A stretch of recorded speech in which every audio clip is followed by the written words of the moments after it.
What's up, guys, and welcome to the Wildcats Live. Thank you for joining us this Thursday evening. And before we get on with the proceedings, I'd like to first apologise to John. Sorry, we'll be back in the chat. But you're just going to have to wait until Kurt's timeout has passed. He got a bit power hungry. But also, before we start the stream as well, please hit that like button, subscribe, and hit that notification bell. And Nim, why don't you take it away? Yeah, thanks, Jay. And again, sorry, John, we weren't controlling Kurt. You know, welcome everyone to the stream. We're joined tonight by Ted Talks FPL. He supports the FPL community with graphical stats and videos on YouTube. How are you today, Ted? I'm very well, thank you. Thank you for inviting me on. Oh, good, buddy. Oh, good. Well, we start here by having a look at how we got on in our previous game week. So, Ted, would you like to kick us off with telling us how you got on in game week 5, please? Yeah, of course. Firstly, I want to thank you for inviting me on during a time where I've actually done well this season. If I was invited on last week, I think I'd be crying already. I think it was the worst game week I've ever had. I think it was 33 points with a -4. And I transferred out 34 points worth of. Ouch! I think it was Son when he was potentially injured, and who was it? Feel we don't talk about Son. We try and avoid that.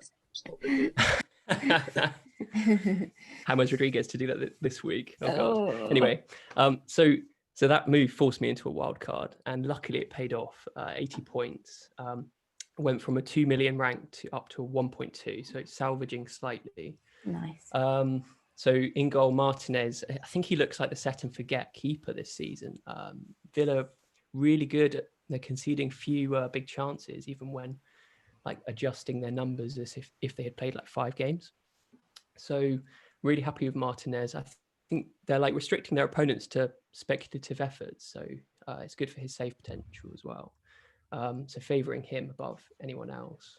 Alexander-Arnold, I feel like I'm going to be sitting here in game week 37, rocking back and forth, going, he's about to haul.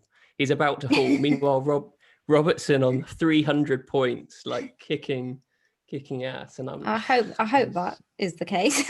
I'm sure most of us are. Oh God, yeah. Sideways move to Robertson. I can't face doing it. And he was decent. One of those free kicks is bound to go in. Oh yeah, I mean, he still looks really dangerous. I still worry about not having him in my team. Yeah, exactly. His delivery is exceptional, so it's bound to happen. Yeah. Dallas, I think the 4.5 mids are a bit of an enigma at the moment. Not sure which ones are the best to go for, but I went for Dallas and Masuaku. I'm fairly happy with those. Chilwell, really happy with Chilwell. I think I think on the official Fantasy Premier League website, he's 8th. He's ranked 8th for defenders, and he's only played 2 games. And I know that Chelsea are a bit suspect at the back, but when Mendy and Thiago Silva, when they all played together against Palace, they got a clean sheet, didn't they? So I really think Chelsea are going to have an enhanced clean sheet potential when they're all fit and playing regularly. So happy with him. Salah, yeah, I mean, he's a must-have this season, surely. I think one of my favourite stats for the moment is that in the last 3 seasons, he's been like incredibly consistent for number of small chances. So like the difficult efforts, he's had 100 every season for the last 3 seasons. And in 17-18, he converted 12. So he had 12 small chance goals. The next season, he had 8. Last season, he had 4. So he's actually getting worse at converting them. But this season already, he's had 20 small chances. He's scored 2 of them. So if you like extrapolate that towards game week 38, he's on course for smashing that. And like that's not even mentioning his big chances, the penalties and stuff like that. So he's the must-have for me this season. I wouldn't be surprised if he's the top point scorer. Son and Kane, the informed players, so clinical. It would be difficult balancing one of them with a City mid going forwards, I think. So that would be a tough decision. Grealish, Trossard, yeah, these are informed, cheaper players. I'm quite happy with those. I would have liked to go more pay over Trossard, but Trossard seems pretty good value for the amount of chances he's having. And I'm counting myself pretty lucky to have gone Pulisic over Rodriguez, because I was sitting there on Tuesday night going, I really want Rodriguez, and he was about to rise to 8 million, and I was have my hand pointed over the button going, come on, do it. But I'm just goading yourself. Absolutely, just trying to be as patient as possible. And I refrained, and it proved to be the right decision with his injury. But it's lucky. It's lucky at the end of the day. I really wanted to make that move. So I've got Pulisic in for a Man United game. We'll see how that goes. And the only other one I haven't mentioned is Calvert-Lewin. And I'm actually worrying about Calvert-Lewin this week because he doesn't create anything. He needs to be fed. Yeah. And where's that creativity going to come from with Richarlison out and Rodriguez out? It's fine. Maybe Digne, he deserves a week off. It's fine. Yeah, I mean, it could be his first. He could have a week off. Yeah, exactly. Yeah. So. Oh, this could all just be a big ruse, and they could play Rodriguez. Yeah, that would be good. I'd like that. Jay was saying earlier there's some speculation about Ancelotti's I think it's just that he says, I think.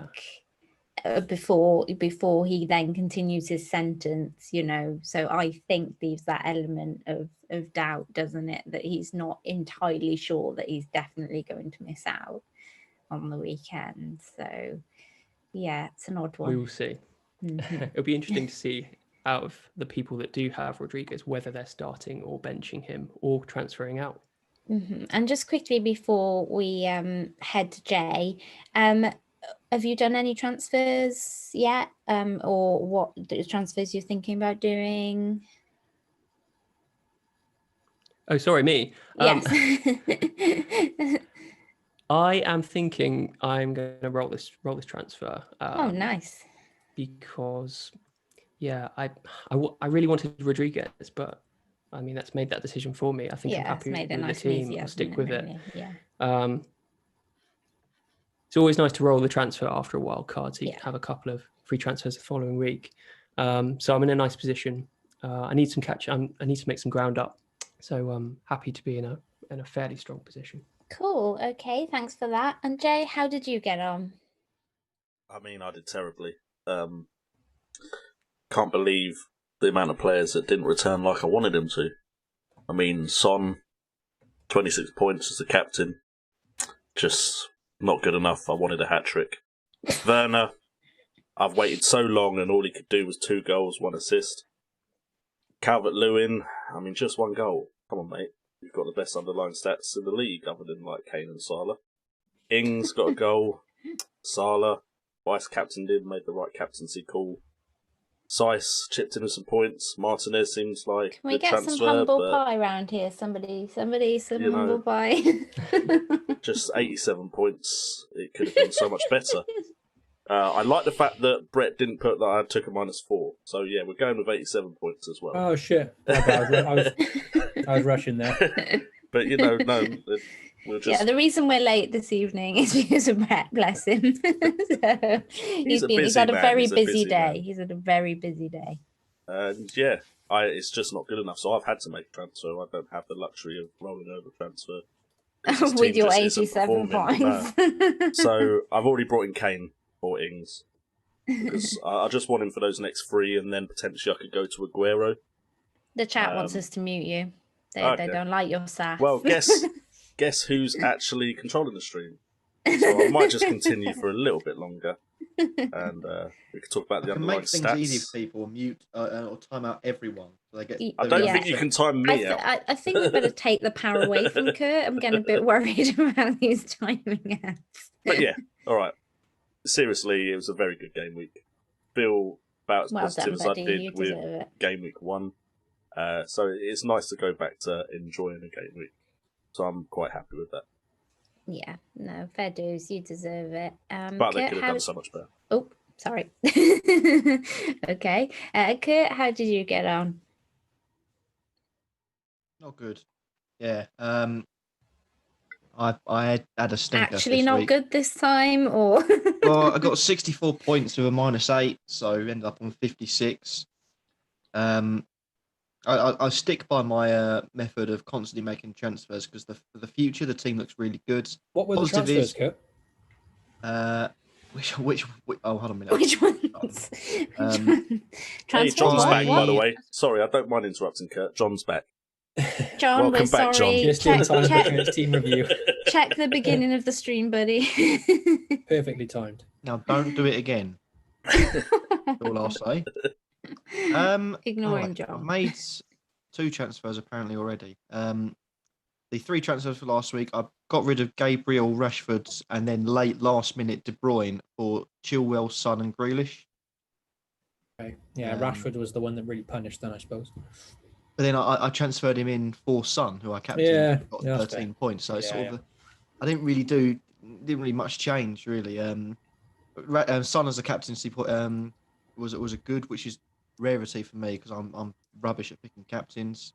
Fernandes with 11, Salah with 7, Ings with 7, and that's pretty much where the good news end. I had Dino on the bench with 7, which was a bit frustrating when the defence, or all 3 defenders together I had playing scored 6. With the keeper together, they got 7.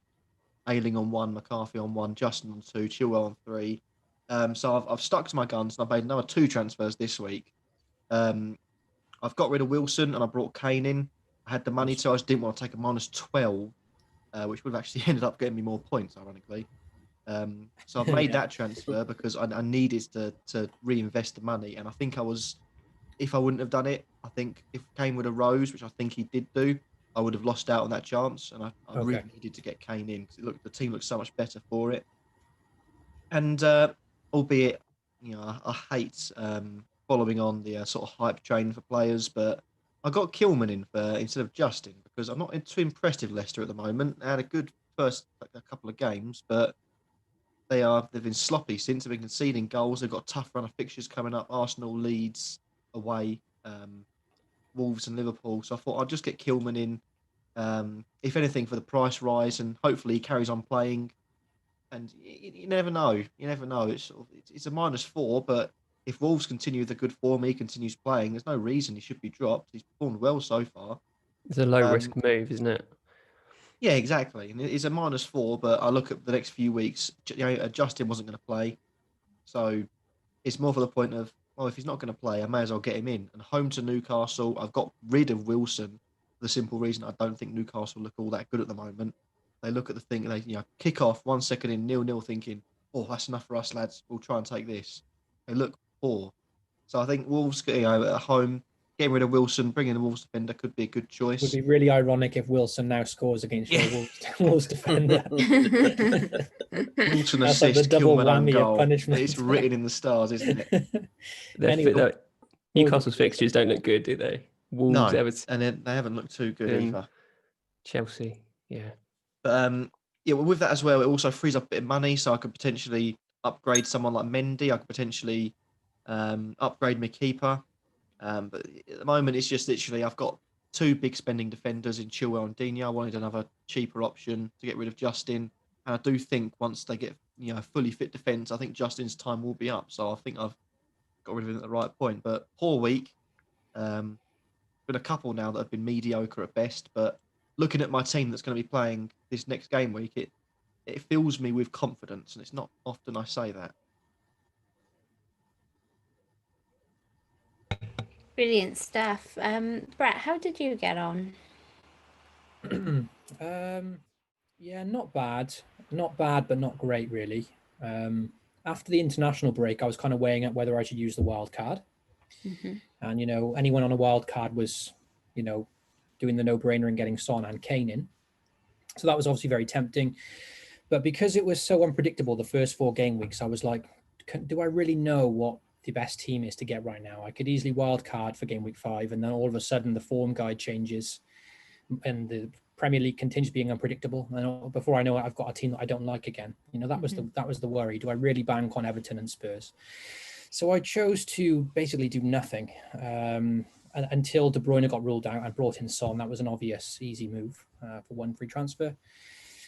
And it turns out if I had wildcarded, it would have been a better week. I've seen a lot of wildcarders in the 80 points plus, captaining Kane. So that's a bit annoying. But 68, I mean, it was a 500,000 green arrow, so that's a positive. Up to 2.8 million, great stuff. It's my highest score of the season, 68, obviously captaining Salah, I felt good about that on Saturday. But then obviously all I hoped for when I wasn't wildcarding, all I needed was Spurs to stay quiet really. And when Kane smashed it in within 15 minutes, I was like, okay, this is not good. But there was a bit of positives. I mean, keeping Werner, I would have wildcarded him out for sure. So 16 points from him was nice. Bit of a headache on what to do with him now, because even though I got 16 points, I've got enough money to move him to Kane this week. Can I ask, would you have captained Kane if you brought him in? I would have captained Kane. Yeah, so it would have made a bit. Because I was going to say Werner matched Kane, strictly speaking. Yeah. I'm pretty... I mean, look, it's easy to say now because Kane smashed it. I probably would have captained Kane. We'll never know that for sure. But no, it's a good point. And yeah, I mean, on Monday, Jimenez got an 8-pointer, a bit of a lucky 8-pointer with a deflection, and Charlie Taylor got a surprise clean sheet. So I pulled it back a little bit on Monday. But yeah, this week now, I'm really stumped for the first time this season, really, because again, I'm like, there's quite a bit of weakness in my team. But I'm not sure if I'm going to wildcard, you know. Do you have any money in the bank?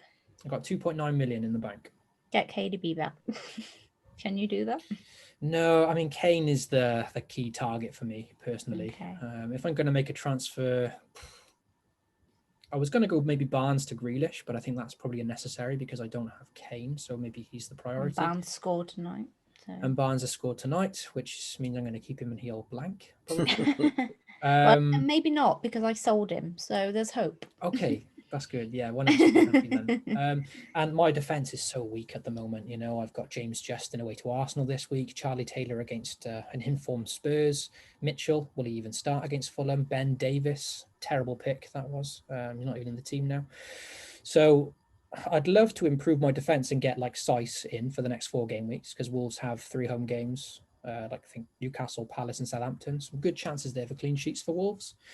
But if I make a defensive switch, it's like, well, I haven't got Kane either. So it's like, maybe I'll just accept that my defense is going to do bad because most defenses are doing bad this season and just go for the attacking points, you know?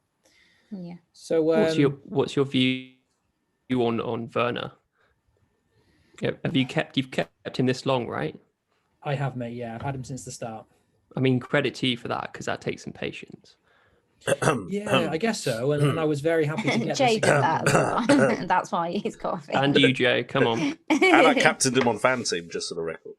Yeah, I saw a few people do that, and to be fair, that was never in my consideration. So fair play to the people. I mean, I felt I lucked out a bit because if I had wildcarded, he would have been gone. You know, I just thought because like Calvert-Lewin was against Liverpool, and I thought, well, Werner's got Southampton. Is it really worth the move? You know, I'll give Werner another try. Pulisic coming back, moving more central. So that worked out. But am I convinced that Werner's going to do the business from now on? I look at Kane's next three fixtures, and I'm sort of like, oh, just take the points and run. You know, I could upgrade Jimenez to Kane as well, but just look at Jimenez's fixtures and see. For me, it's the fear that I've held him this long. He's finally got points. I then transfer him out, and he continues, and I'm like, well, I held him. Why did I get rid of him as soon as he returned? I think it's better than transferring out before he hauled against Southampton. It's interesting. Interestingly, sorry, go on. Oh, sorry. I just wanted to say that Kane hasn't come on tonight. All 3 subs have been made, and Kane was not one of them. Interesting. Price rise tonight then. Sun is on. I think that Chelsea side is interesting because I think it will take some time for them to gel. When Ziyech came on, I mean, they didn't look outstanding. I don't think Pulisic was outstanding either. I mean, Wilson's okay. Sorry, not Wilson. Why did I say Wilson? I mean, Werner. He was okay. He took his goals well. He did, yeah. But, I mean, he's not a Kane, is he? And I don't think Jimenez is a Kane either. And Wolves' attacking threat has dropped off a cliff a little bit. So I think either of those moves is fine. Yeah. The question is which one, you know? It just feels so wrong selling Jimenez before those fixtures. But I do agree, like, Wolves haven't looked the same. And even to get that goal from Jimenez against Leeds, I thought Wolves were lucky to win that game. And Jimenez was lucky to score. It's just that he's the kind of player that does patience. You do get rewarded with patience with Jimenez. And, like... every week he's the one that I kind of sit here thinking... When I'm watching, I'm just like, oh, he's going to score, isn't he?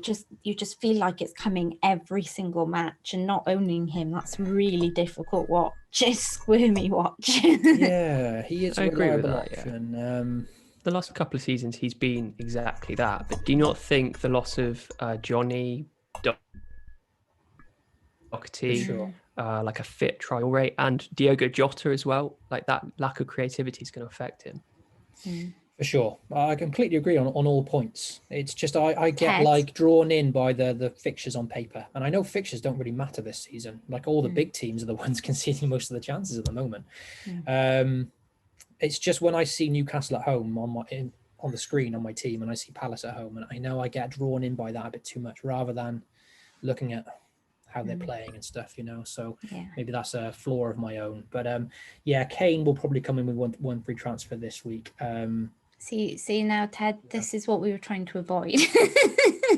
Because round here Brett is exactly like me. He breaks players. So after I bought Kane, if Brett goes and buys him too, that's Kane stuffed. Just saying for everybody who's watching. So maybe encourage him back to him. I need to wait for you guys to make your transfers, and then I'll do exactly the opposite. Yeah, come to mine and Brett's channel, watch our content, and do the opposite. Pick Nim's vice captain. There's a nice segue and then pick for a my plug vice there. captain. Yeah, I actually get quite a lot of comments on my channel these days saying I come to this channel to do the opposite. Like, it's like, oh, thanks, mate. Really appreciate that. But yeah, just quickly, I am considering the wild card this week. I did consider it again, and Rodriguez and Calvert-Lewin are probably going to be in it. But now, because Rodriguez is out potentially, and that reduces the appeal of Calvert-Lewin, I'm sort of like, well, the wild card team I would put together would look very similar to what I've got already. There's not too much I don't like about my team. So I just get the feeling that in 3 or 4 game weeks time with De Bruyne back and Sterling and Man City having great fixtures, maybe then could be a good time to utilize it for the second international break. So yeah, I might try and hold off if I can.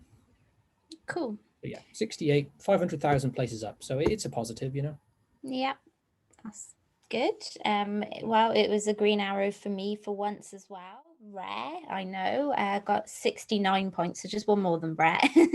But 65 with the -4, so kind of. Standouts were Martinez again with his 9 points. Sace got me the clean sheet after holding out against Leeds. Could have had that goal though, if not for the taken goal as well. It was really, really good, wasn't it? I mean, it sucks that it wasn't allowed just because I was very happy for a small amount of time. That was an incredible goal. I know. It was an incredible goal. It's just so annoying. Robson got the assist, which was, very welcome after he lost his clean sheet, and the 2 bonus points were hugely helpful too. Yeah, so very happy with that. Salah as my captain scored a goal, though, if I'd seen that whole West Ham crumbling in the first half like they did, then I'd have known to have gone Son with everyone else. He scored the goal. Sunny 6 is going well so far. That means 5 goals left for him now. So that's all good. Grealish, Ings and DCL just doing Grealish didn't do anything for me, which is a bit disappointing, but Ings, DCL just doing their thing, getting me a goal piece. I don't really know what to say really, because Mitrovic, I've had him now since my wild card, and every week he looks like he's gonna hammer 3 goals in, and every week he delivers with nothing. And so the penalty miss was kind of the final straw for me, and I really think he will go big this week for anyone who can be patient with him, but I am not known for my patience, and I have taken a -4 for anyone who did watch my video. And I went, this is an exclusive for the Wildcats. I did get Rodriguez in before his price rose, which was no secret, but I went for Kane over Aguero. So, yes, that was a big choice for me. Everyone knows my love for Aguero, and usually just knowing he's played 10 minutes and looking at all threatening and having the cash for him and the transfer, there's no way he wouldn't be in my team. I don't know what quite, swayed me really this time. Maybe it was what happened in the last match. Maybe it just didn't feel right for me to buy him after that. Swayed you for what name, sorry? From getting Aguero over Kane. Okay. So maybe I felt a little bit uncomfortable with what happened there, and then that made me feel a bit uncomfortable about buying him. I don't know. But also I think that just the sheer numbers of people with Son and Kane probably had a massive impact on how I felt about making those transfers. It's just those 3 fixtures though, isn't it, as well? It is. It's just like I don't think they can keep Brighton at home, West Brom. I just don't think they can keep it up though. I think like my head is like, in my video I've got head versus heart, and it really is that.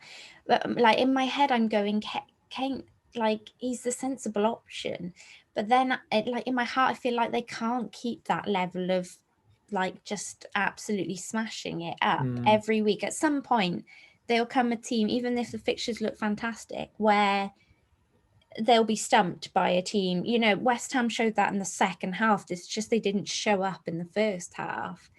They did lose to Brighton last year, actually, at home, didn't they? But they were like a different sort of team than the form, like confidence-wise. Yeah.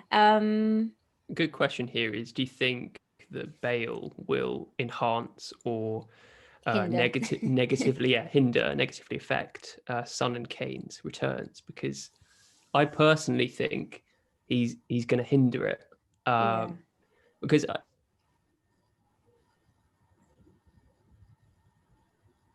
his conversion, he looked rusty when he came on for instead of feeding each other.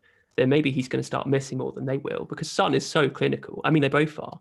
Yeah. So if they start missing, then maybe there'll be a few goals taken away. But I think Kane can afford to miss a few more, because his underlying stats are really good.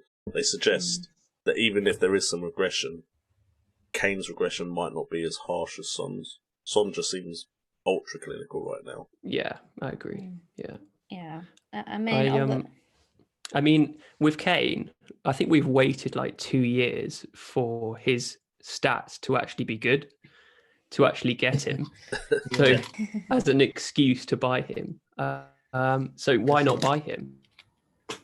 Yeah, I know. And I do think, like, for me, it was also Kane's a bit higher price, so that even if Aguero does something in the next week or two and he smashes it, I mean, I like to think he's not going to go up that much. So hopefully I'll be able to switch him back. And I may even switch a bit earlier than everybody's saying, the 3 game weeks. But I think that depends very much on what Kane does for me whilst he's in my team. But if he doesn't look quite as impressive in this next match, then I may consider the early switch to get Aguero in for Liverpool, which would be a big shout because I think Kane has West Brom that week.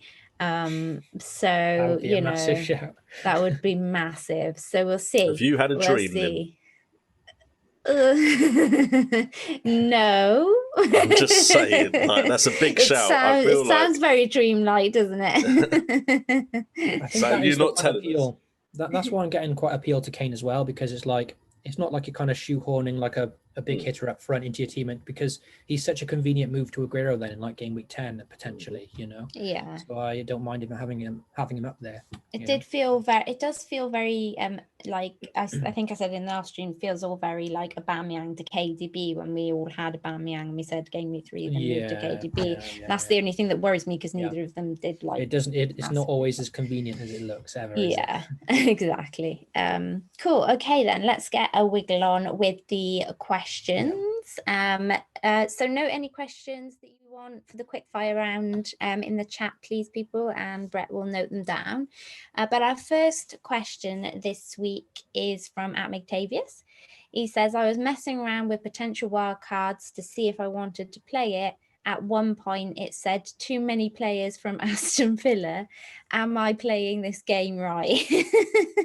So, Ted, what do you think about Mig having too many Aston Villa players in his team? I think I had the same issue. Like the useful thing by picking Martinez is you can also pick Luke Steer as like the 4 million backup, which means you basically get a surefire goalkeeper, even if Martinez gets injured. But it does take up another spot in your Aston Villa. So, yeah, I mean, you could have Martinez, Grealish and Watkins, or even Barkley. I mean, they're all attractive options because they're so cheap. I mean, Grealish is 7 million, the most expensive of them all. But I don't think there's anything wrong with having 2 or 3 Aston Villa players if you want to gamble that way. They look really good. They look tight against Leicester. I was really impressed. I think Martinez is 100% nailed on as the set and forget goalkeeper this season for me. I think Aston Villa looked like a Burnley of last season. They looked really solid, restricting opponents to small chances, to speculative efforts, and they broke well. Grealish is playing slightly higher up. Yeah, I'm impressed. And they've got really good fixtures right now. I think they're top of the fixture ticker, like five green fixtures. So there's a strong case for Villa players. I don't think there's anything wrong by having 2 or 3. I personally wouldn't have 3. I've got 2 in my side. I'm quite happy with 2. Yeah, don't get me started on the whole why Arsenal sold Martinez thing. Watching Leno tonight, Martinez oh my seems God. to improve defences. Like, why did we sell him? Why did we sell him? Like, Arsenal looked better defensively with him, didn't they, when he came in? Yes. And I put a tweet out and I got like 5, 6 people go because Leno's better. And like, I didn't want to reply because I had Martinez in my FPL team. And I was like, if I go all like Billy, big, you know what, now about this, and then he does badly in my FPL team, I'm going to look ridiculous. But I'm sorry. I cannot stress it enough. Martinez is a better goalkeeper than Leno. He just is. He just really is. Shout out to Focus and me. First one with Martinez in last season. True. Very true. I would have done if I had the transfers last season, but it didn't quite work out like that. Kurt, Aston Villa prospects for your best mate, me. They're not Palace at least. Yes, true. Very true. I think you did get Zaha in, actually. Miggy is my best friend. He's one of the people that I like. However, I don't agree with him supporting that scum club. Anyway, Aston Villa, look, they're in form. I mean, why wouldn't you go over team in form? That's why I'm, only got one Liverpool player in Mohamed Salah, because he's amazing, because they're a team out of form and looking like relegation fodder at the moment, the way they're playing. Villa prospects are good. I think the one big mistake, and I always look back at them seasons and you think there's always big turning points. You either made that move. I think the first one this season is Martinez, because his price has skyrocketed. Villa are in good form. And even then, if Villa go back to their old ways, potentially, which is still a possibility, you've seen teams like Leicester, go through, win leagues.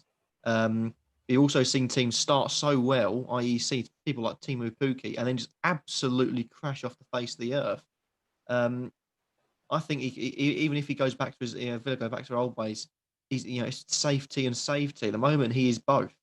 He's making saves, he's getting clean sheets. Even if he goes back to making just saves, if people put him at 4.5, he's basically just a 4.5 goalkeeper. If he gets an injury, gets in bad form, transfer him out for a massive profit. I think I missed out on that one, 100%. In terms of other people, Grealish definitely. I'd look at Tyrone John Mings. McGinn. John McGinn, maybe. I think I'd be more inclined to go Barkley at the moment. Yeah. I think McGinn is quality, but I think Barkley's just more of an attacking midfielder. Not even cheaper. I think Barkley's more likely to get forward. He looks like he's got something to prove, doesn't he? He definitely He's greedy does. as well. Yeah, he's one of those that will take shots. He needs this. If he's going to have any sort of chance of getting in the England team, another big move, maybe he needs this season at Villa to go well. And at the moment, he's working hard and he's performing. Aside from that, though, I wouldn't really go with anyone else. It'd be a Grealish, Barkley, maybe a Tyrone Mings, and definitely Martinez if you can get him in. But that boat has well and truly sailed for me, unfortunately. Okay. Jay or Brett, anything to add for that before I move on? Not really for me. I did a wildcard video and twice I ended up with 4 Aston Villa players. So, I can't say anything against what has been said already. Yeah. No, I can't either. I mean, I was considering the wild card this week and it would have 3 Villa players in it for sure. Which 3 is another question. I mean, Grealish for me would be pretty nailed, and Martinez too. Mm-hmm. But it was either do I just back their defence and go 2 and get Matt Target. I've always had like a little, I don't know, like I like him. Yeah, I quite like Matt Target. His stats this season aren't the best attacking wise, but when I watch him, he does get forward, He does get up the pitch, get into the box and plays passes into the box as well. Or Watkins up front, and like Ted was saying, their fixtures now until like game week 15, game week 16, which is right up until the end of the year, are just so nice that you can go, like when I'm making transfers or building a wild card, I like to have a lot of players in there that I think, well, I haven't got to worry about those. I can just leave those there and then focus on other moves elsewhere, And at least with Villa players, like, of course, they're not going to continue this form forever. and they could lose against Leeds. You never know. But the fixtures are that good that you can just hold them and be patient with them, and they're cheap enough to do that as well. So you can literally put them in your team now until game week 15, and just leave it and not overmanage it, and you should do pretty well from it, in my opinion. That's why I'm quite drawn to them. Cool. But yeah, so I can back the triple up for sure. Cool. So I think the answer to your question, Meg, was no. You're not playing the game wrongly. you just physically can't fit 4 players into Aston Villa players into your team. Our Pristaview, hi buddy, has a few questions for us, like always. Welcome back, because you weren't here last week. He said, "Hey WildCats, great to see you again. Who has the best fixtures attacking wise?" So let's start with that one. I mean, obviously we've just touched a bit on Aston Villa. So any other teams that we're looking at based on fixtures? I mean, we've kind of touched upon Spurs a bit as well, haven't we? Well, not just a team, but one player from a team. I'd still say that, I'm looking at the shiny fixtures, maybe not for the long term, but for the short term, Wilfried Zaha still becomes an option. Mm-hmm. Yeah, it's a focal point in the Palace team. Palace's fixtures are very nice. They've still got good fixtures. They don't play the best of football. You can tell that the team's managed by a dinosaur. So you're just slagging them off a minute ago. They're getting points. Yeah, they're getting points. I'm not averse to putting Sheffield United players in my team. If they get me points, I'd be a fool. Yeah. But they definitely are one that would shout out to me. For Zaha, no one else. Mm. Yeah, there's a concern with Palace that they don't score enough goals, but Zaha by himself kind of scores all the goals anyway. So the fact that they don't compare to other teams is kind of irrelevant. And he's playing so out of position now. Maybe he's worth a punt. I'm considering on my fan team to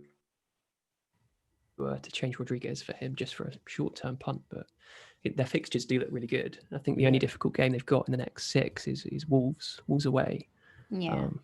I mean, if Rodriguez doesn't, like we find out now after this week that Rodriguez is out for longer than we thought, then I think he'll be my switch.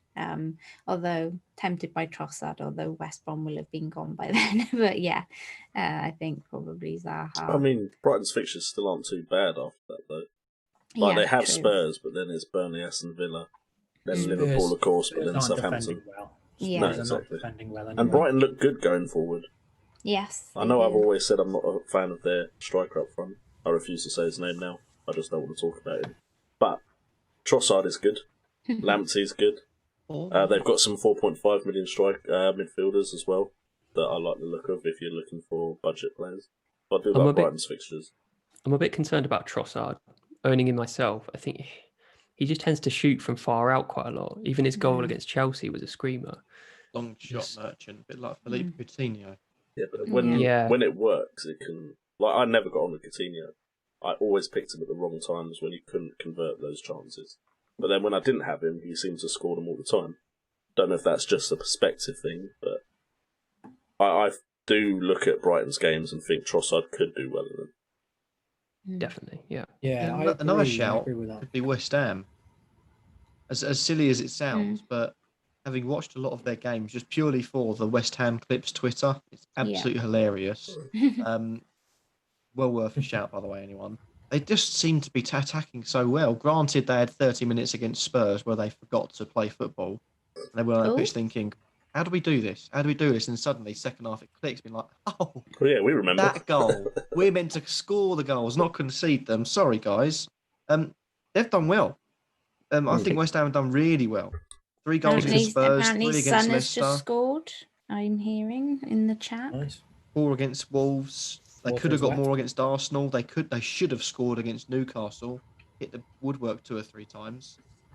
And I think a lot of managers are looking to transfer in West Ham players from game week 8. Yeah. It takes like a bold soul to transfer them in ahead of Man City and Liverpool. But you never know. Not this week, but I'll be looking at a Liverpool game. I think Liverpool there for taking at the moment. I mean, I could see Antonio bullying their centre back. Yeah, definitely. Antonio is probably the one. Well, exactly. You look at Liverpool's defence at the moment. They've got no Alisson. Tyrannosaurus Pickford took out Van Dijk for the season. They've got nothing else in defence. their two fullbacks are known for going forwards. I think Matip's out now, so their two centre backs are Joe Gomez, who's pretty good but needs to be nurtured by someone like Van Dijk, and Fabinho, who's a midfielder. They've got no one else apart from youth prospects after that, and I think Antonio could. Someone like Antonio, maybe even someone as skillful as get a bit of ball control from Fornals. I think West Ham could absolutely tear apart Liverpool, similar to Aston Villa. I think Liverpool's defence, even with Fabinho and Gomez, they looked solid last night against was it Ajax? But the problem is, the big problem for me is Adrian. He's an absolute liability.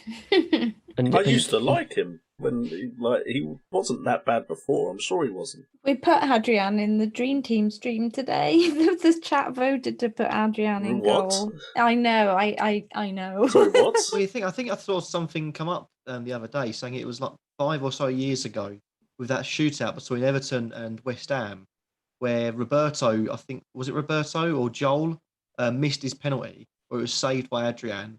Adrian then took the next one, behind him, taking the gloves off, throwing them on the ground, and then absolutely steamrolling the ball into the back of the net. He was a West Ham hero. Now, 5 years from now, if you said that point, West Ham hero is going to fall out of favour at West Ham because he's pants at goalkeeping, who would have guessed it, somehow move to Liverpool, win the Champions League, get some first-team football because their first-team keeper's out, and still become pants at football. And it's mad. The bloke's gone downhill. I don't understand. To be fair, though, in that Villa game, he was definitely massively at fault for one of the goals. But Aston Villa could have scored 6. Yeah, I think that Aston Villa scoreline was a bit harsh on Liverpool, because I think 3 of the shots were massive deflections anyway. You don't expect keepers to necessarily have the right foot in for a deflection. Then at the same time, they also had one-on-ones they missed. So if you'd include those deflections and they scored their one-on-ones, it could have been double figures against the Premier League champions. But Adrian would have saved those. Adrian would have saved everything. Very good. I think a tough goalkeeper, like someone who's out of confidence in between the sticks, can affect the back line as well. Definitely. They should have got Martinez.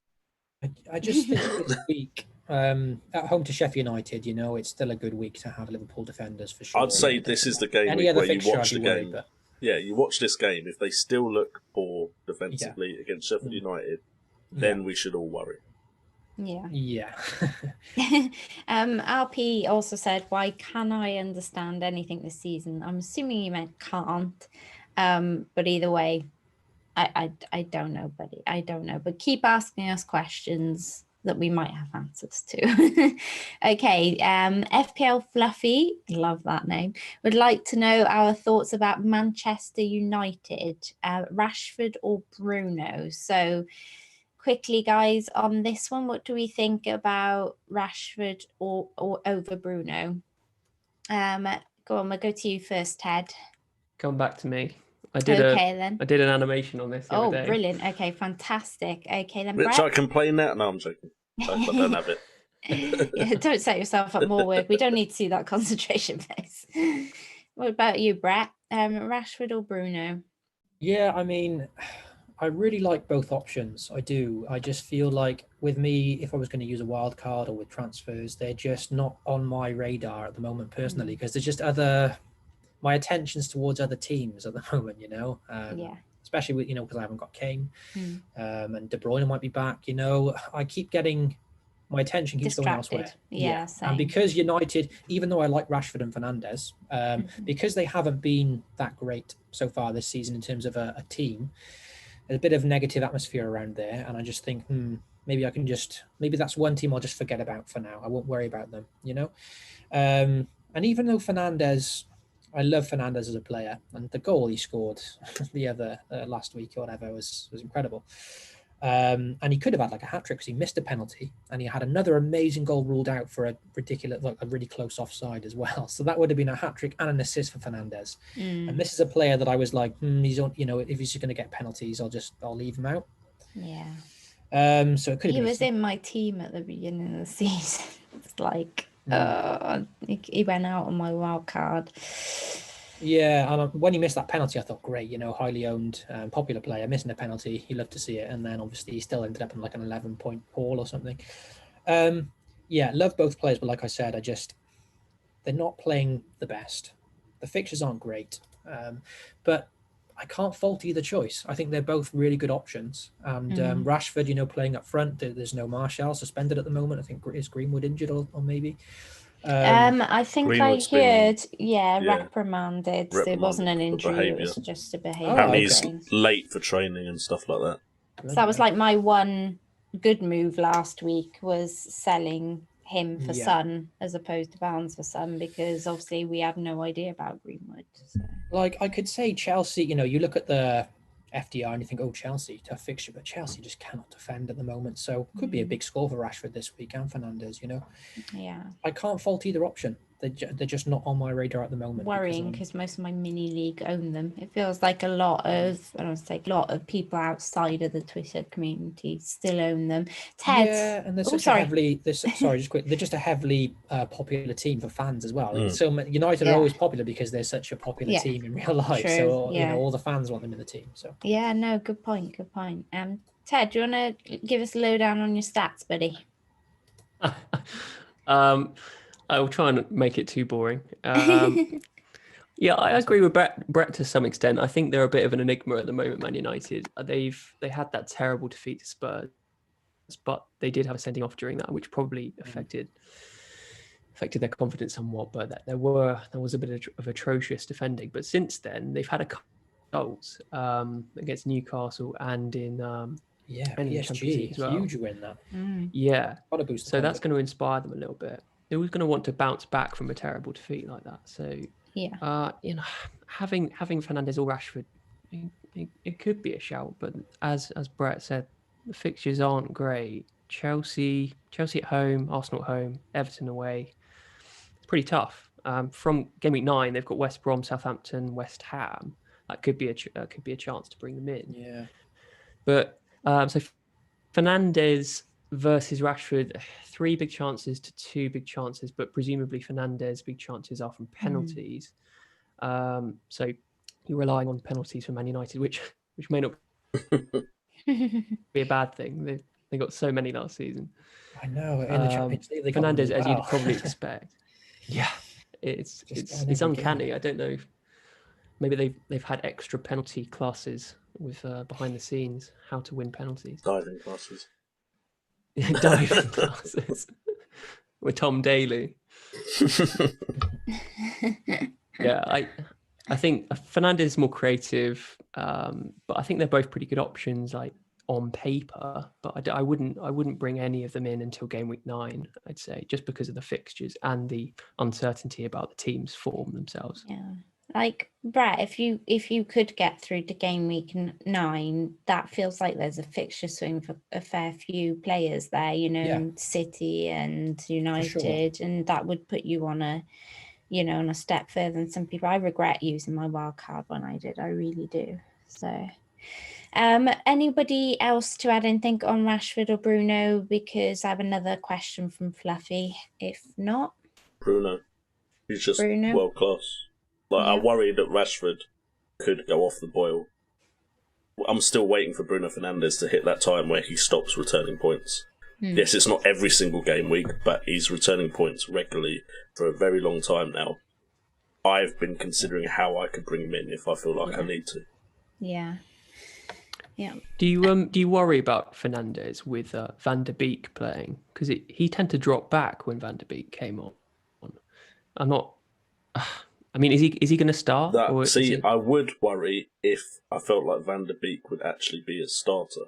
Yeah. And whilst I believe he should be, it doesn't seem like he is at the moment. So, but now, no.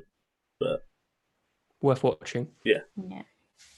Oh, thanks, James. No regrets. Yeah, I try not to have them. Unfortunately, I've made a few. So I'll ask FPL Fluffy's second question before I give my own views on it. What do you guys think about Aguero at 10.4? Kurt, thoughts on Aguero? You're muted again, buddy. Mate. Oh, damn it. I don't know. I must have a keybind on this or something. You do it quite regularly. I don't know why. I just turn away, come back, and I'm muted. Avoid. It's simple. It's got to be avoided. I mean, he's not coming into a team that's firing on all cylinders. He's not coming into a team that looks full of confidence, coming into a team that looks pants. He's coming into a team knowing that we do it every single year. Oh, what about Aguero? What about Aguero this, Aguero that? We know he's not guaranteed to play. And we know he'll play one game, he'll score well, and Pep will decide, we'll stick De Bruyne up front next game. Something stupid like that. I'll give Fernandinho for every other position. Why not try him up front? He rotates until Gabriel Jesus breaks his leg or leaves the club, and he says, "Right, Aguero will be our striker this season." I'm not interested. Okay, fair enough. Now the polar opposite. Go on, well, KDB is back, and KDB with Aguero, their stats are just incredible. Their output when both of them are on the pitch is just insane. Aguero did score that penalty in the Champions League last night, and does look to be getting in all the right places to get all the chances. Watching him against Arsenal was one of the toughest sit-throughs I think I've had, just basically from the whole he's against my team and I want him in my FPL team, and I want him back and all that sort of stuff.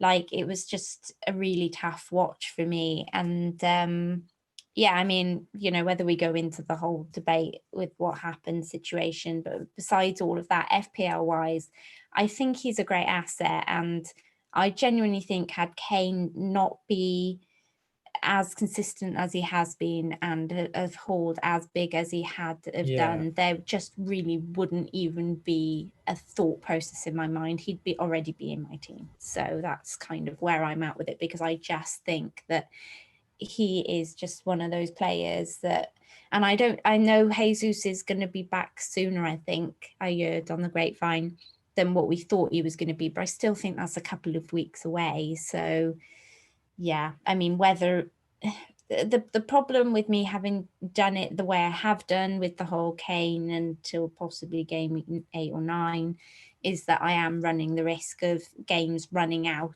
for Jesus not having come back in and taking some of Aguero's, time away from him. But I genuinely think probably where I am rank wise, it would have been worth the shout. I just got a bit scared, not gonna lie, just got a bit chicken and just couldn't do it.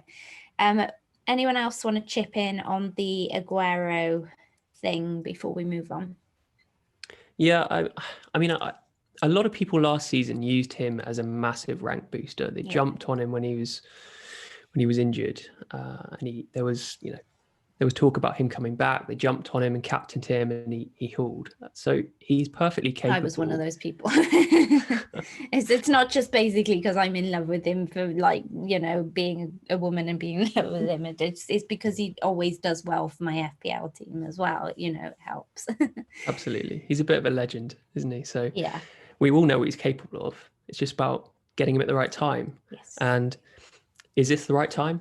I'm not sure. I watched him against who was it they played last? Arsenal. Yeah. He didn't look as sharp as he had been in previous seasons, previous games. And the problem with Man City on the whole for me is they're shooting a lot, but they're not creating enough big chances. They're not creating enough clear-cut opportunities. And I want to see that improve a little bit before I start considering bringing in a City asset. Maybe De Bruyne or Sterling and Aguero. It could be any of them. And I think it's a perfect timing to have a double up on Son and Kane or whoever from Spurs while they have the good fixtures, and maybe considering a City asset from game week 9. Where they are playing Spurs in game week 9, but maybe game week 10 when they have a good fixture swing. But yeah, it gives it enough time to really decide on which City asset to have, because it could be any three of them, and maybe all three are a good option. But I know there's a lot of people deciding they want to maybe triple up on City at some point. it's going to be quite difficult for some people who have allocated all of their money into Salah or Mane or Kane and Son. There's going to be a lot of moves. So if you want to get ahead of the curve, maybe, doubling up, tripling up on City might be a good option. Yeah. Cool. Okay. Anything else to add to that before I head on?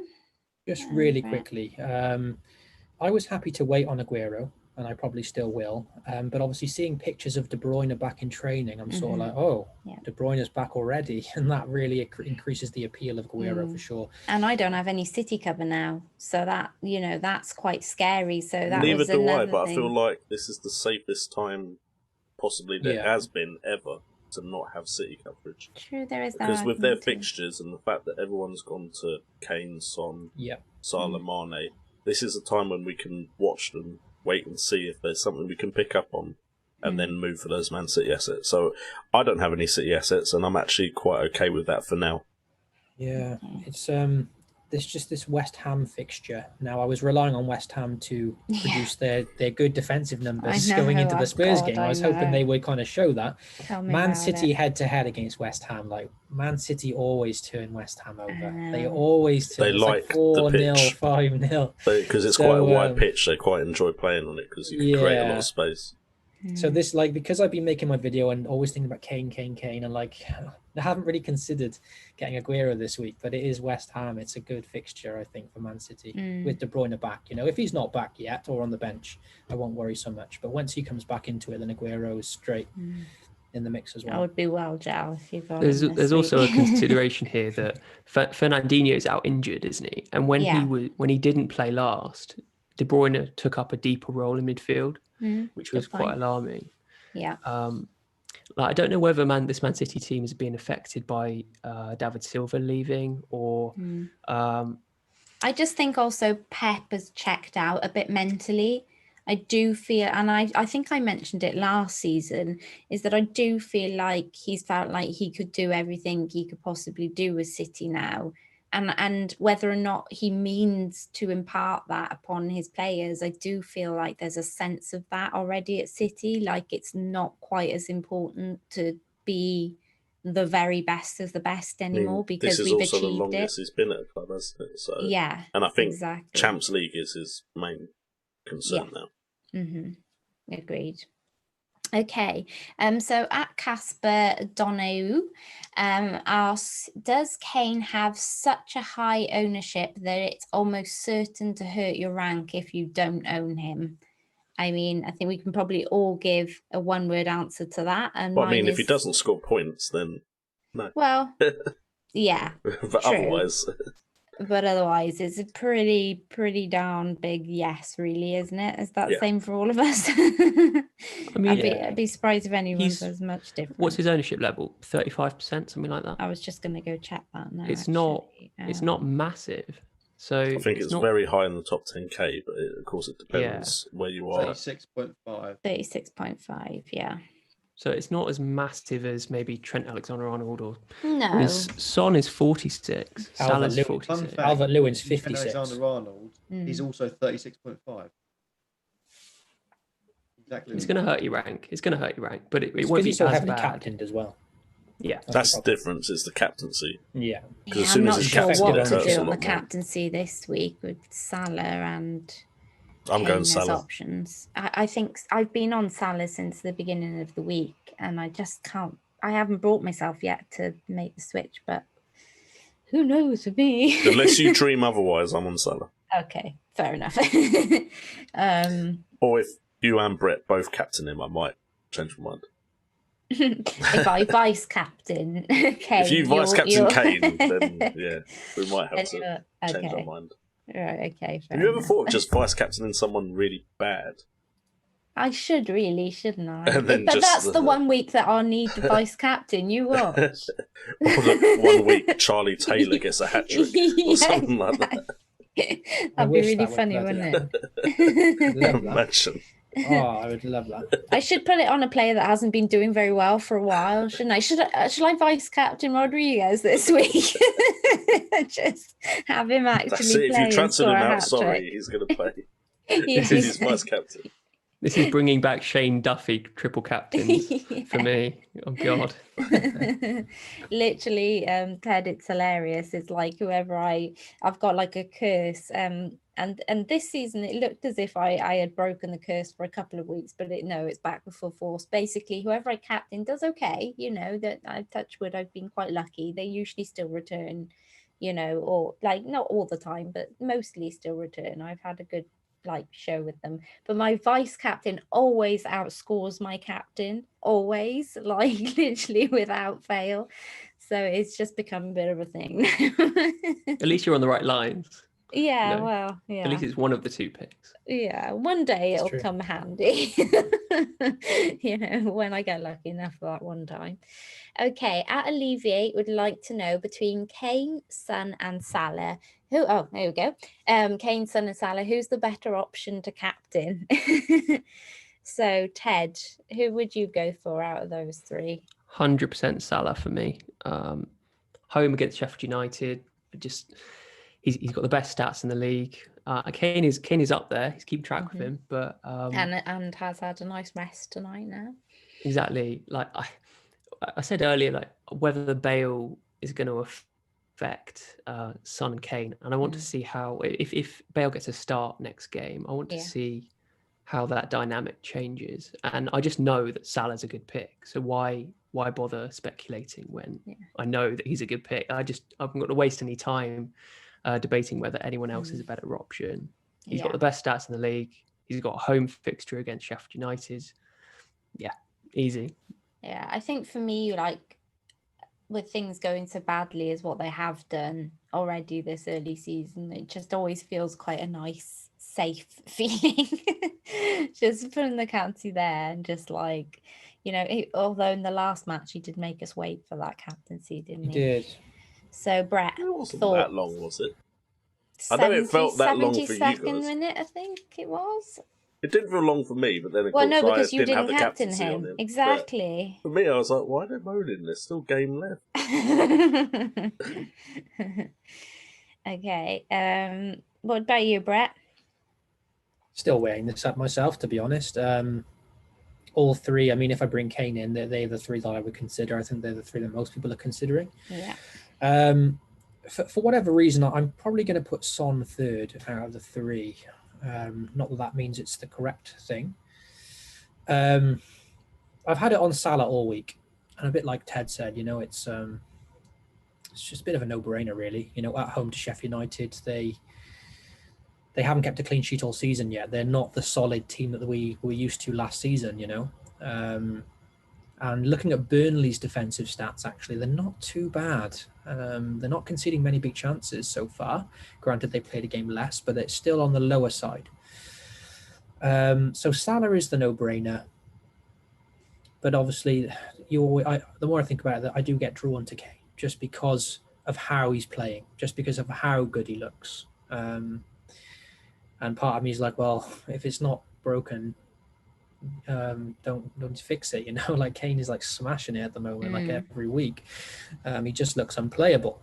And I know records don't mean much, but I remember him getting a hat-trick for me as captain against Burnley maybe a season or two ago. He likes to score against Burnley.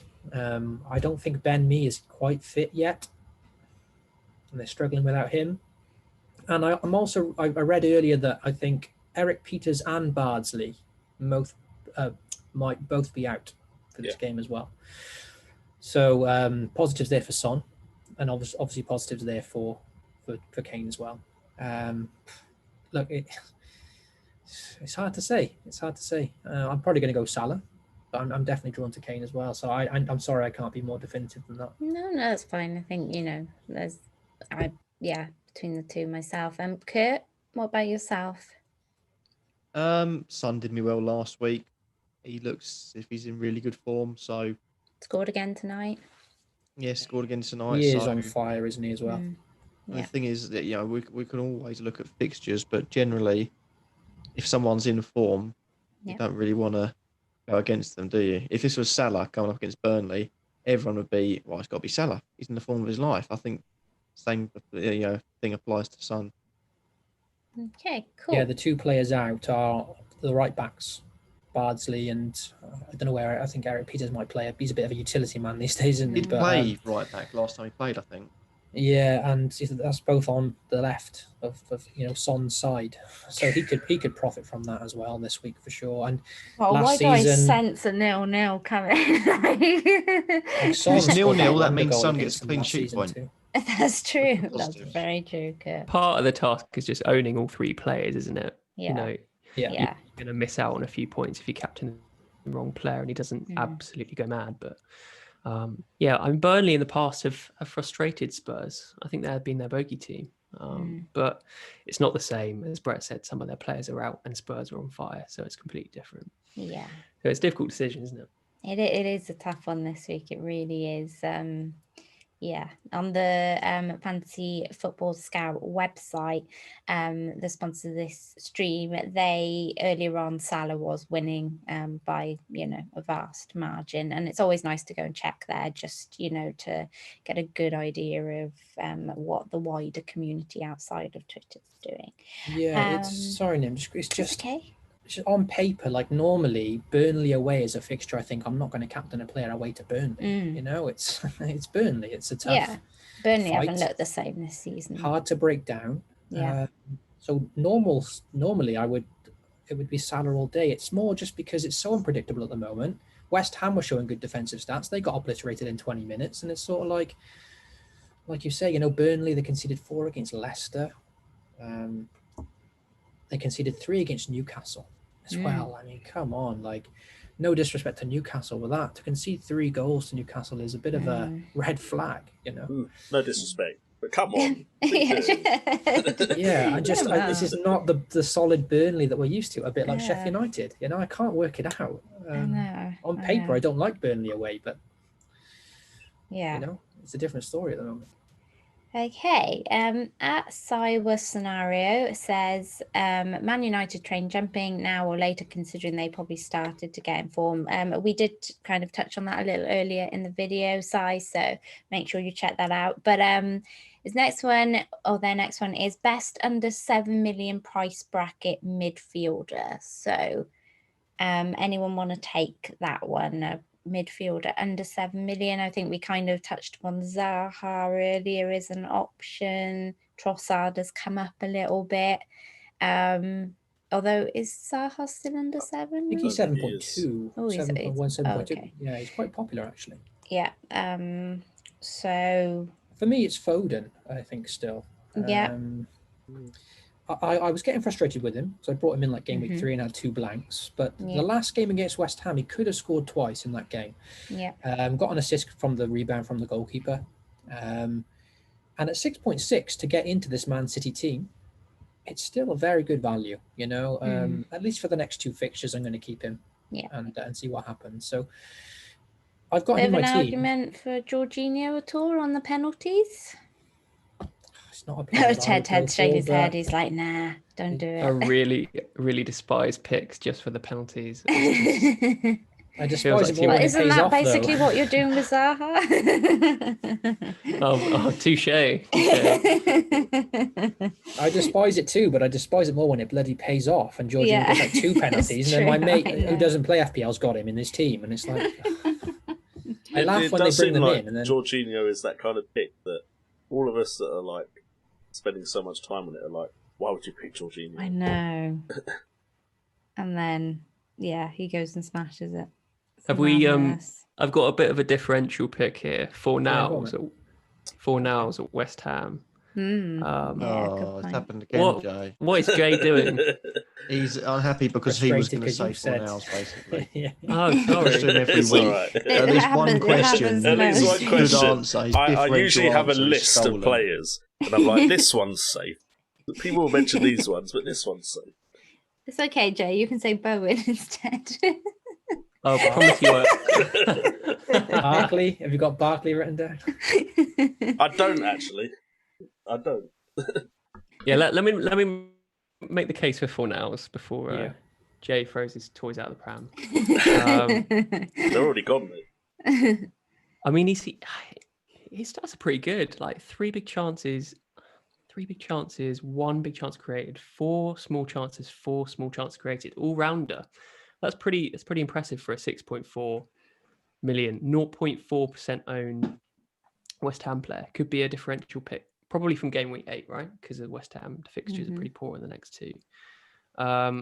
Another differential one is Solly March at Brighton. I mean, I would pick Trossard over Solly March, but you know, he's doing all right. He's doing all right. And that my problem with Trossard is, as I said earlier, he's shooting a bit far out for my liking, and he's probably the next player on my chopping block if he doesn't do anything in the next 2 or 3 matches. But his stats are decent, so both threat and creativity. So I'm going to stick with him for a few games, but yeah, not too sure. Not too sure. Go on, Jay. I'll let you have your moment of glory now. Nah, I don't feel like it anymore. Get Basuma. He's had 11 shots on goal. Yeah. Is he really? Yeah. What? I got him on the bench against West Brom. Don't worry, most are from outside the box. But he has had 11 shots on goal. I do like Bowen as well. Similar reasons. Very good underlying stats. He doesn't seem to be as creative. It's more of a goal threat with Bowen. Whereas Fornals seems to have a bit of both. What about Townsend? Nah, I'm alright, thanks. That's twice I brought him up in 2 streams today, and I've had pretty much the same. To be fair, reaction Barnes' both times. stats, he's still 7 million, do look good. But just what Leicester's showing up, we just don't know. But if Leicester actually showed some form, Barnes looks dangerous nearly every single game. In the last game, when I saw Vardy wasn't playing, I thought, that's it. I just didn't fancy Barnes. No, exactly. Yeah. When I saw that, I was like, should have had defenders on the opposition. Do we know the state of Vardy's injury? No, I haven't heard very much on Vardy. He was rested tonight, so he wasn't in the squad tonight for the Europa League. What does Ben say? It was a calf injury, wasn't it? And it was towards the end of last season where his form dipped. It was due to the same injury, calf injury. So I wonder if it's going to affect him slightly longer term than we think. Hopefully he'll be okay for Arsenal as well. He loves playing Arsenal. Not with a calf. So a calf. They're hoping to play him against Arsenal. He doesn't. But he's going to score against Arsenal.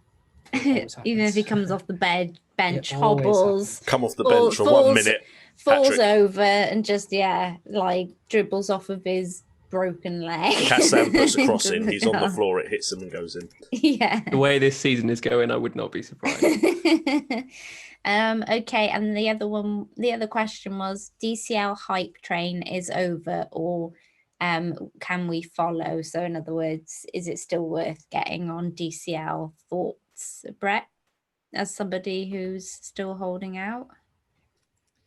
I would have said it's definitely not over, and it still isn't, but I'm just feeling hopeful as a non-owner this week. If Rodriguez is out and Richarlison suspended, I'm hoping that gives me a little bit of an advantage to gain up on the top 100,000 managers who have most of them probably got him. I'm hoping he stays quiet this week. Like Ted said earlier, he's not particularly a creator. He requires the service. He's the one-touch finisher. And without that service, I'm hoping he stays quiet this week. But longer term, the underlying stats speak for themselves. And the eye test as well, the amount of chances he's getting every game. And he looks like he can finish now. I don't know what happened. I remember last season thinking, yeah, he does bundle it in sometimes, but he never seems that assured in front of goal. And now suddenly he seems like he is. Yeah, like he's got the confidence. Yeah, there's no doubt he's a great athlete as well. His heading abilities, he's a very good athlete. So Digne's still got the crosses, so I'm hopeful. But yeah, I'm a bit worried. Yeah, for sure, you can still be hopeful, and I'm still worried. It is Southampton as well who have conceded. That's why I got Rodriguez. I think if Southampton fixture was had played a high nice. line, Rodriguez would have found the balls in behind. Oh my God, don't, Jay. I know, that's why I bought it. Well, I think this is the best week not to own Calvert-Lewin. Yeah. I think that's kind of how I see it. Yeah. I see this as his first blank. This is the week I wouldn't say bring him in. I wouldn't say rule him out, but I wouldn't say you have to bring him in. I just think against Southampton, he can still be quite dangerous. I'd say, if you don't have Kane, Kane's more important to bring in. I think there are players this week that are more important to look at. Oh yeah, If you've got, I'm not getting got, ripped though, but I'm just no, of course. I think this is the week you can get away with it. Mm-hmm. Yeah. Kurt, anything to add to that? I mean, he's not going to score every week, and people shouldn't be shocked if he doesn't score this week. But it doesn't mean that the hype train's over. Yeah. The difference between him and Pookie is that he's got, even without Richarlison and without Rodriguez, a much better team behind him than a team that was a glorified championship side. That's different. Cool. Okay, at Fatima D asks, double up on United and City for the long run, yes or no? They also asked, is Aguero a good choice? We kind of touched upon that earlier. And then the last question is, and when KDB returns, should we have Aguero and KDB? So sounds like they're kind of really thinking about like further down the line, whether to go, United and City. I think we did kind of, Ted touched upon going maybe triple or at least double City a bit further down the line. So it's kind of been answered, but anything else to add to that, guys, before we go to quickfire? I just worry this season about doubling up. I did it for Man City when the fixtures, like when they first came into the Premier League, because they didn't play in Gameweek 1 and it didn't pay off. And I think I've considered doubling up on Man United, and again, some game weeks it might have worked, some it doesn't. Right now, it's hard to read the big sides and know if I should be doubling up or not, despite the fixtures. So right now, I'm not too keen on putting too many of my eggs in one basket. Yeah, okay, that's fair. I guess it can completely depends on your situation. Like, where's your rank? Yeah. Are you doing well already? Do you need to catch up? Are you playing a riskier game? I agree with you, Jay. I think doubling up can be used really effectively to boost rank, but it is a gamble. And I think quite a lot of people are doubled up on Spurs at the moment because they're the team in form. But who says that couldn't be Man City in a few game weeks' time? Yeah. Yeah, it's a gamble. Sure. Okay then. Shall we head on over to the quickfire round then, Brett? Yes, let's do it. We've got quite a lot of questions. Oh, so I'm thinking we'll keep it out. We'll go to about just so you know, past. Nim, I have a Jeffers corner. Oh, you have? Okay, brilliant. Okay, so we'll go to past and then we'll go Jeffers. So what I'm going to do then, we'll do 45 seconds and I'll just throw it to one person, maybe, and just have one person answer it out. Because if we get into a discussion, then it goes on a bit longer. Should I throw it to someone, or do you want to volunteer for a question if you think you've got an answer? Yeah, throw it to someone. Put them on the spot. Do it. Okay. It's all good. All right, let me just don't panic, Ted. It's okay. Then that's a 10. I'll get one and be like, yeah, no, but that's what I'm saying. I mean, we might not know the answers either, so it's all good. Don't panic. Okay, so the first question then, we'll go. This is when you're in class and you've got to decide whether you edge backwards to hide or whether you front with your hand. So on my screen, I've got an order of you guys. So I'll just go around in order. So start with you, Jay, okay? So Jay, it's a question from Anandu V, and he says, Ings or Jimenez? Ings. Easy for me. I'm just not too sure on Wolves' attack right now. And for me, Ings is a more explosive option that I would potentially consider captaining against certain sides in the league. Whereas I think Jimenez is a bit more of a safe option. It's going to continuously return points, but I prefer the more explosive. And I just think he's a great finisher. Have you got Ings at the moment, Jay? I did. He's now Kane. Okay. But yeah, prefer him to Jimenez. That's fair enough. Cool. Thanks, mate. Okay, next one then we'll go to Ted. Oh, actually, it's for you anyway. It's written your name. So Jones Bloke 79 says, Ted, I have Pulisic as well. Are you slightly concerned? ? I am a little bit, having watched him against Southampton. He didn't look as good as he did towards the end of last season. But I am certainly going to stick with it because I want to see how that Chelsea side gel with their best starting 11. Ziyech, Havertz, Pulisic, Werner up top. I want to see that first before I decide on whether to keep him or not. I think I've lucked out a little bit having Pulisic in my side ahead of Rodriguez. Whereas 2 days ago, I felt completely the opposite. So I'm happy to have him for the next few game weeks as a bit of a punt, and then move him on to someone else if need be. Awesome. Thanks, mate. How do I stop that? There we go. Okay, so Kurt, this is from so glad to see I'm bottom of your list. Podcast. Shouldn't have sacked half of us. What did you say, sorry? It's so good to see I'm bottom of the list. Are you not going off of Zoom the way Zoom? Yeah, it's just I thought you said you had a list. No, it's just the order of the cameras on my screen. It's just so you can remember it that way. Okay, so for Kurt, this is from Captain's Pick, the FPL podcast. Hey man, thanks for your question. He says, hey guys, is it worth getting rid of both Ramsdale, Sheffield United, and Doherty for a hit? And if so, who to bring in? So defender and a keeper there. One's sort of dropped and one's out of form. What do you think, Kurt? 100%, yeah. Ramsdale, I didn't feel like he's anything too good as a replacement for whatever his name was last season. He wasn't too good. Dean Henderson. Don't know why. That's it, Henderson. Don't know why Doherty's out of form. But for some reason, Jose Mourinho likes a fullback that plays up front. I'd get rid of both of them, because otherwise it's just going to be wasting away. Sheffield United look poor. Doherty's out of touch. So 10 seconds for replacements. For replacements, I'd go probably McCarthy and Chilwell. Awesome. Okay, thank you, mate. Right then. So next one, this is for you, Nim. IBK Max. He says, PVA or Chilwell? Patrick Van Aanholt or Chilwell? Chilwell. Just looks so good in that Chelsea side. I mean, with PVA, it's kind of that like risk reward possible thing, but I just think with Chilwell, it's, he's in form and he hasn't, got the injury worries that PVA's got. We don't know whether PVA is going to start out, whether he'll play 90 minutes, all of those sorts of things. So I think if you're going to invest your cash in somebody, try and do it with somebody that is going to be, starting. So for me, it's Chilwell. Cool. Good answer. Thanks, Nim.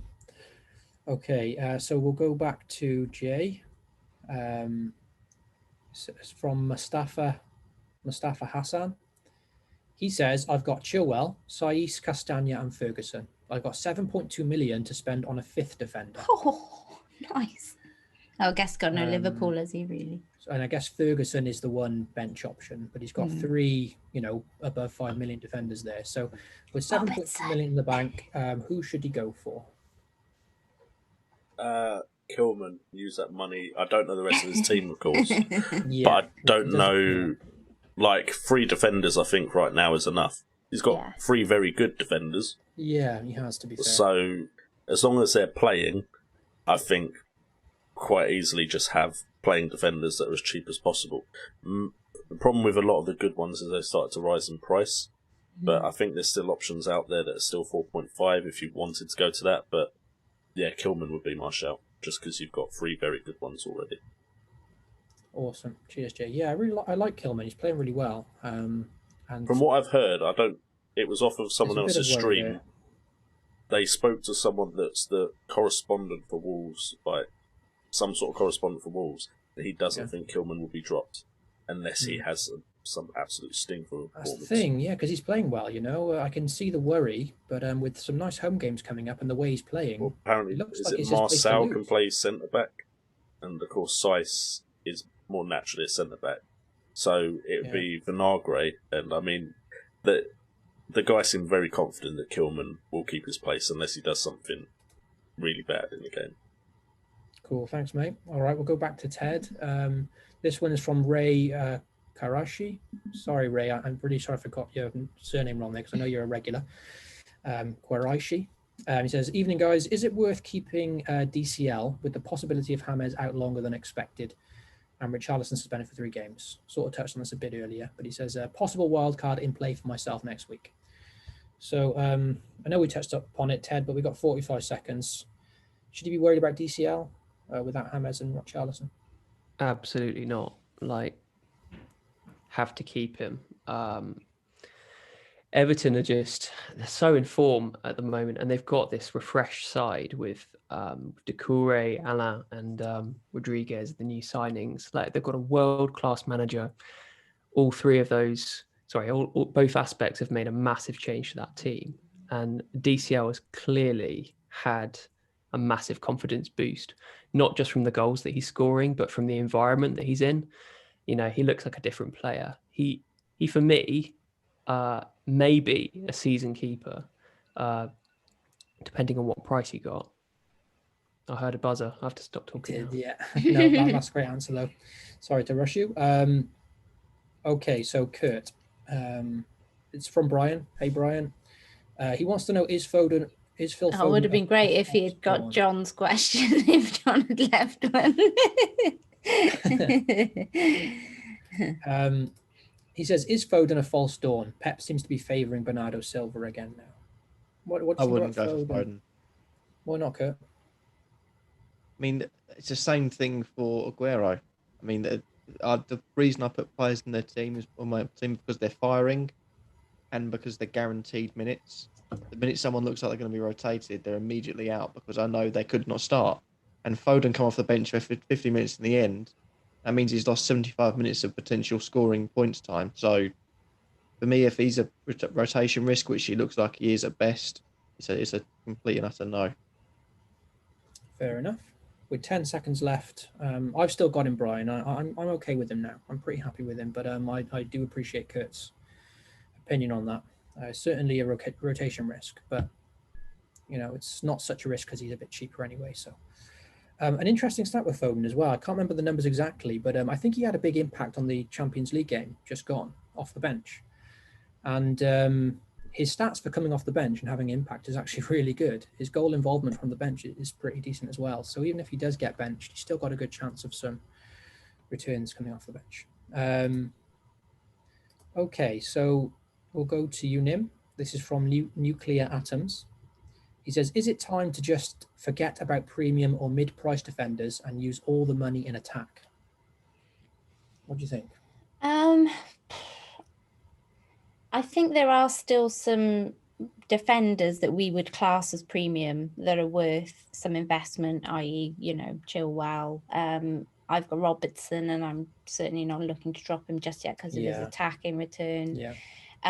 So, you know, there are still some players that, you know, cost a fair bit. And yeah, I just think it's difficult to say, but I do think there is an argument to maybe only have one and then, you know, invest and chuck more money up front for sure, the way things are at the moment. Yeah, cool. I agree. I think there's room for one premium, isn't there? Like Robertson or Digne or Chilwell, because they can do well on their day. Okay, so back to John, to JNO. So one more round then, Brett. Yeah. Yeah, we've only got one. Oh, okay. 2, no worries 3, then. 4. There's 6 questions left. Oh, go on then. We can do it. Let's do it. Go on. Let's go. So from Mustafa Hassan, best game week and player to use triple captain on. Oh wow! Just look into the future there, Jay, and this is a bit of an impossible question, actually. I didn't read the question. Where are the double game weeks, Jay? Tell us. Come on. This is pretty hard. I would try and use it against probably West Brom, and City do have them in game week 13. We've got Spurs against them in game week 8. There's double game weeks, maybe like game week 19 or something potentially. I mean, I'm never good at getting them right in double game weeks, so part of me is tempted to not even try and do that this season. Liverpool have them at home in game week 15, so maybe Salah then. Salah this week, do it. But yeah, those I'll target West Brom. Yeah, West Brom, Fulham. If you're going to use it, I suppose they're the teams to target.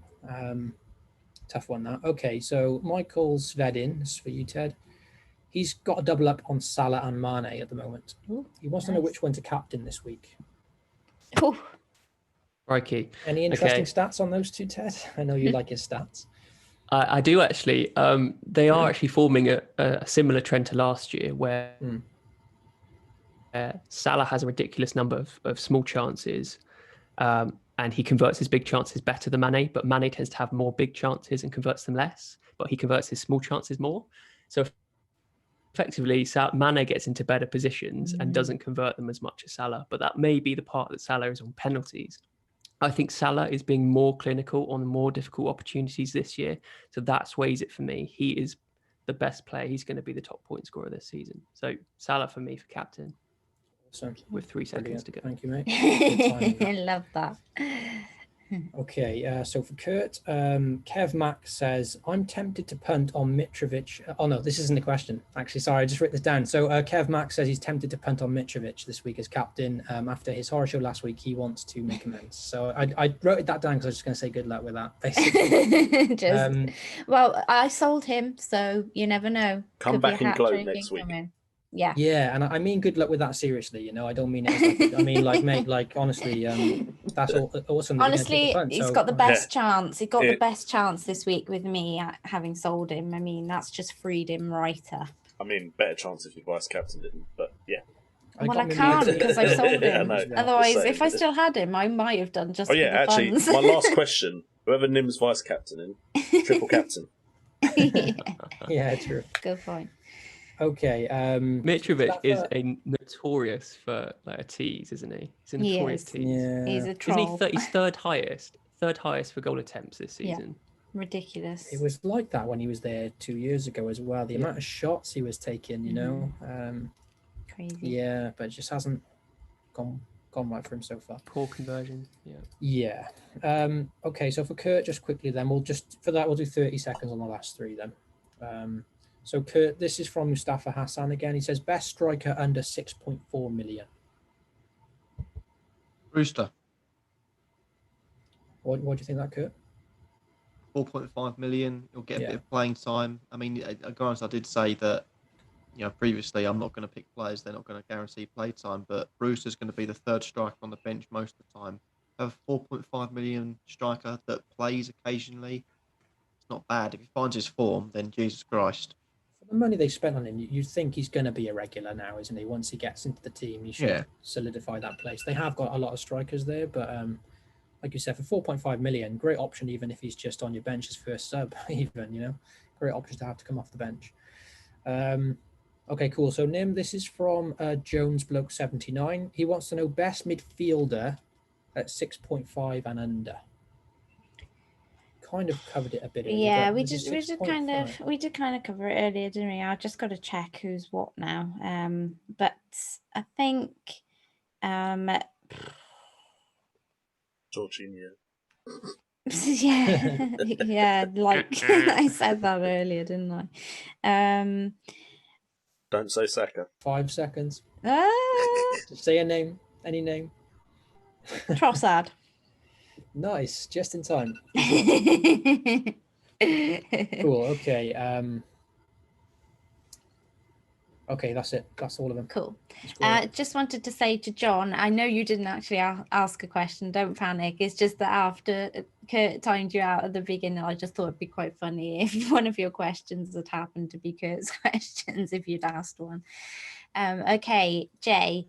This feels weird. Over to you for the Jeffers Corner question. Wait 1 second.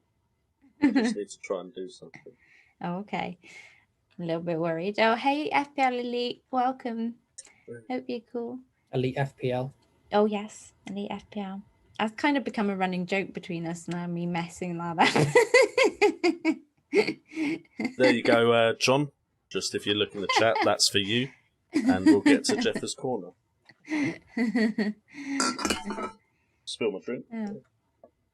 Yeah, I'm not used to doing this either, but so I don't like it. You could have messaged at me.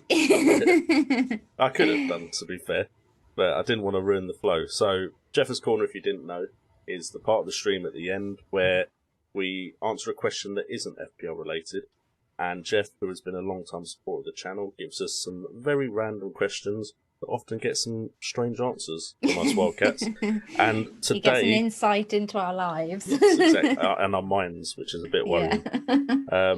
But he asks, grass has been outlawed and it must be removed from everywhere. What would you replace it with?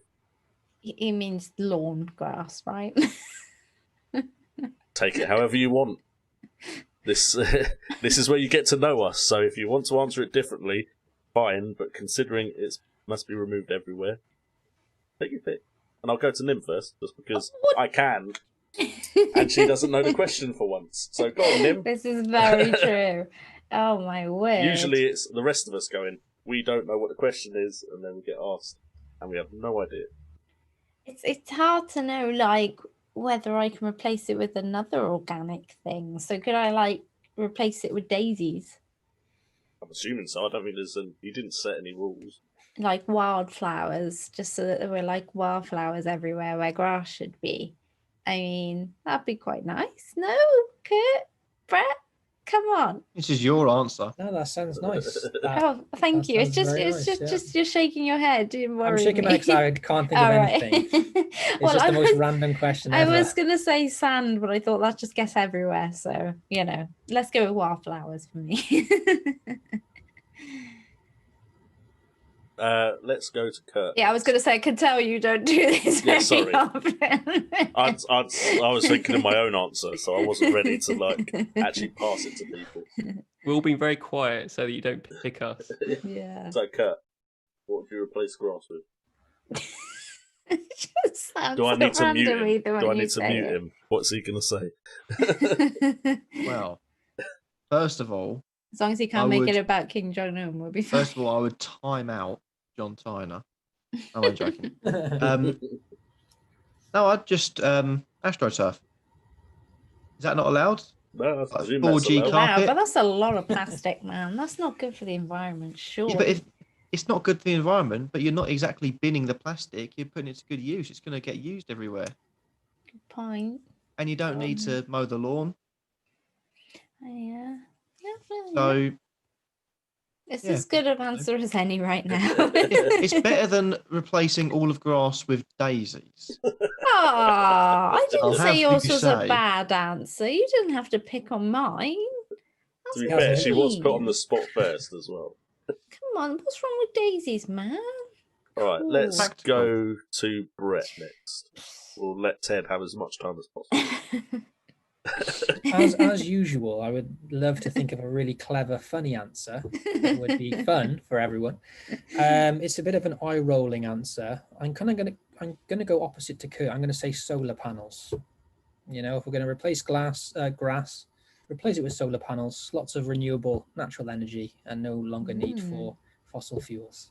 Nice. Brett's building some energy efficient Just don't utopia. fall over or break the glass that's made. I'm sure we can put something over it that protects it. Yeah. The amount of injuries you'd get on FPL due to going for a slide tackle on solar panel and now chop his leg off. Oh, That's yeah. true. How would you play football? Yeah. It'd have to be that. Now suddenly my daisies look really good. No. Now Kurt's answer. Those daisies are getting destroyed. People slide tackling over those daisies. Okay, Ted, what will you go with? I have to keep my numbers related, so I'm going to go with hundreds and thousands. You know, the little sweets off the Love fab that. lollies. Yeah. I feel like that Are would you just be trying great. to give my kids bad teeth? What are you doing? You'd have kids rolling on the floor the whole time, wouldn't you? You Yes. I don't know. I feel like the crunch Very when you tread sticky. on it would be great. Bubble wrap would be good. That'd be fun. Mm. Is it Somebody sticky? put bouncy castles. Simon the Bomb put bouncy castles. That'd be See, quite fun. One of my answers was going to be trampolines. So I Yeah. suppose they're very similar to bounce castles. But I It's was fun trying to playing think of football on that. I was trying to think of my kids, and I was thinking like that mulch that you get in playground that is just easy for them to fall on and not hurt themselves. Yeah. But yeah, it's not. That was a very difficult question. Yeah. It was But tough. thank you. He was put on the spot because I did ask him midstream as well because I suddenly remembered that you'd asked me to get in contact with him. So, Yeah. but No thank you for the worries. question, Jeff. It was much appreciated. Last minute, you still came through, so thank you very much. Yeah, just wanted to quickly say Mustafa, and we've had a few requests actually in the chat. I think Focus as well, about us dressing up for Halloween next live stream. I'm happy to. So I thought I'd ask while we're on air. Kurt and Brett and Jay, what do you think? And we will catch you guys next week. See you later. Come on, lads. It just depends surely Kurt's up for it. It depends when we do it, because sometimes I literally come back from work and jump in front of the computer. So it depends how much effort you want. I'll dress as a depressed FPL manager ranked in the millions. Oh, come on. You could do better than that. Just look at my game week scores. That's the Halloween nightmare. Basically, what's going to happen is when me, Kurt, and Brett aren't going to commit right now, and then Nim's going to try and talk us round. That's what's going to happen. I'll see what I can do for the people in the chat. But I just wanted to personally say a thank you to Ted before Jay wraps up the stream, and thank you to everyone who joined in the stream tonight.